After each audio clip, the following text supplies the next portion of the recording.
channel, everybody. I'm Paul Dietz Horsemanship, and we started this channel to help others.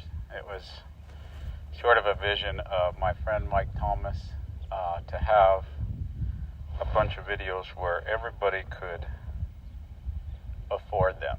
And originally, we had talked about charging just a couple dollars a video and trying to keep them short enough where people could learn something, and having a whole database. And while things have changed, life is better for me. I used to say I'm in business to be out of business in 10 years. And since we started doing the clinics, it's been, a little over 10 years, but we kind of tapered way off when our daughter started going to school. And I still help plenty of people from home and give some local clinics and travel a little bit, but I'm home way more. And I wanted to kind of keep finding a way to give back to the people.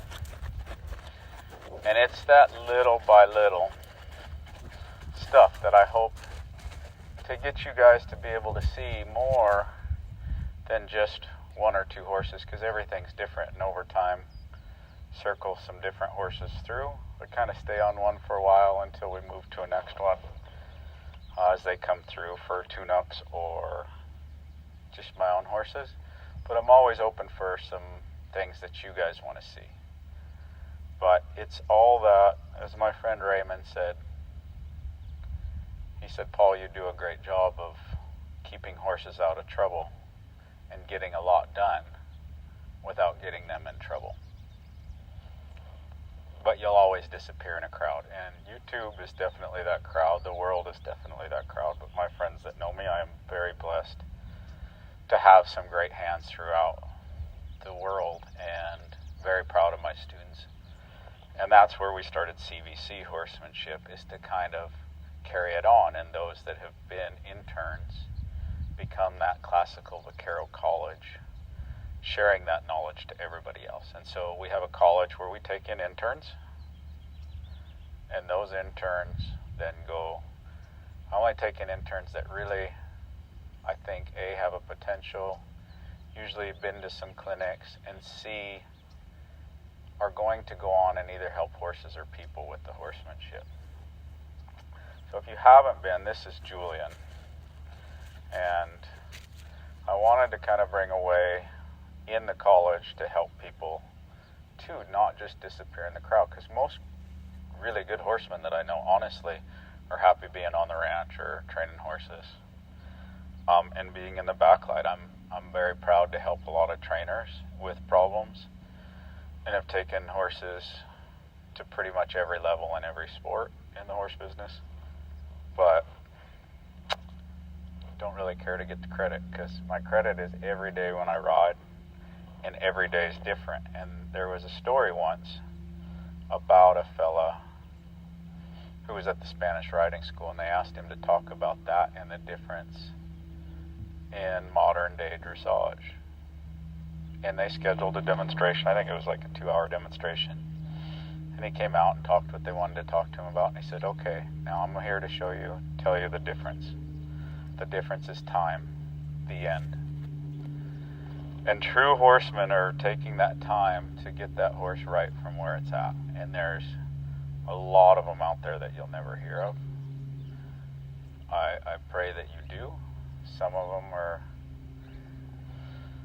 all walks of life, doing it in their spare time, because unless you really want to kind of go out there and be flamboyant, and I would urge you that to some degree,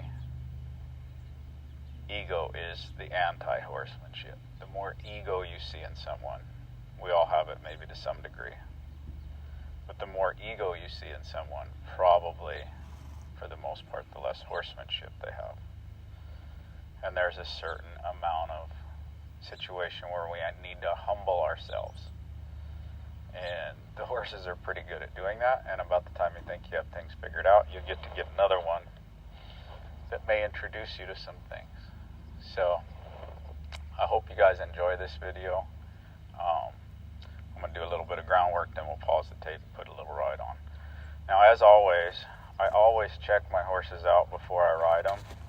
It's a good idea to get things up above him there. He's been here quite a bit, so he gets kind of worried sometimes, but it's always nice to see and spend just a few minutes. And I want to see if I have control of his feet. When I change hands and drive his hip away, he gets a little tight, and I'm just aware of that, but I don't want him escaping. When I pick up on this rein, I'd like to not even take the float out of that rein like that to bring the front quarters.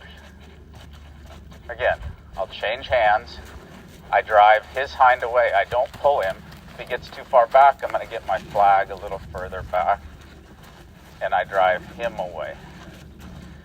When I go to lift on this rope and take the slack out, I want to get the front quarters. Now I want him kind of out of my bubble here. There we go. And then he can go the opposite way. Out, dogs. I got it. Out. Always willing to help drive something. Great border collie. Uno, out. We'll drive the hind away. And I want to make sure that I have control of those feet. Now when I pick up on this, he's gone far enough away. I felt his nose there a little that time, but it was still pretty light. Wasn't like it took a lot. And same thing, sometimes if we take the hind several steps, we want to practice taking that front several steps. Now if he gets forward at all in here, he's a little forward, as you can see his hind feet moving out of position. I might have to move him a step, rock him back on his hind end.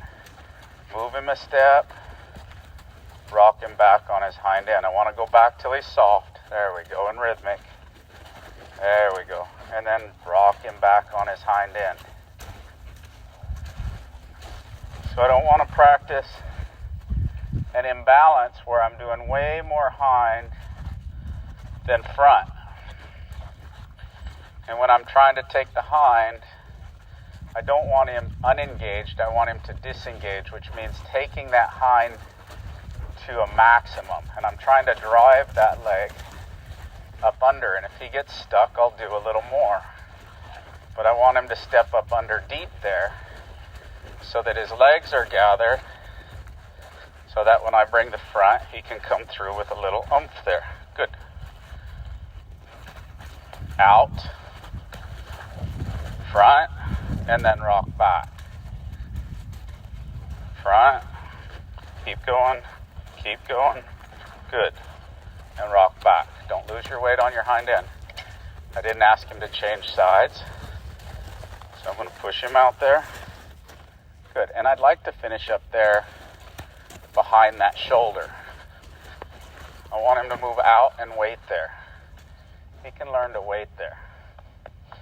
If he always faces up, then a lot of times when I go to work a cow, he then wants to face the cow. And then when the cow leaves, he's basically driving and pushing on the cow rather than keeping that cow where he can rock his weight back over his hocks. Good. We'll check him out. He's a little jumpy there. Check him out up here. Again, a lot of times people spend time up in front of him, petting him on the head, but this is where I'm going to ride. If he's worried about me being here, I need to make sure that I spend some time there. I'm going to ride up here. I'd like to yell hello to my neighbors, so I'm going to spend some time here. And when I wave high, I don't want him jumpy. I want kind of all the boogaboos out of there before I get on him. But mostly I want to know that I have some control there. But I don't have to get it perfect, just to change there where he builds some confidence. Good. And I'd like to see that head a little lower. Hopefully as we ride him, we'll get a little more. But just because you start off on the ground and think things are good, that's nice. You kind of relax there a little. Doesn't mean that when you get on, they're going to be good. But that doesn't mean you have to stay on. If it goes bad, get off before it gets too bad. Go back to doing your groundwork. You know, if you need to get up on the fence and throw your rope up over there, swing your flag, make sure he's okay with it on both sides there. Do that. Check him out. Don't leave much up to chance. Stay safe and enjoy the journey.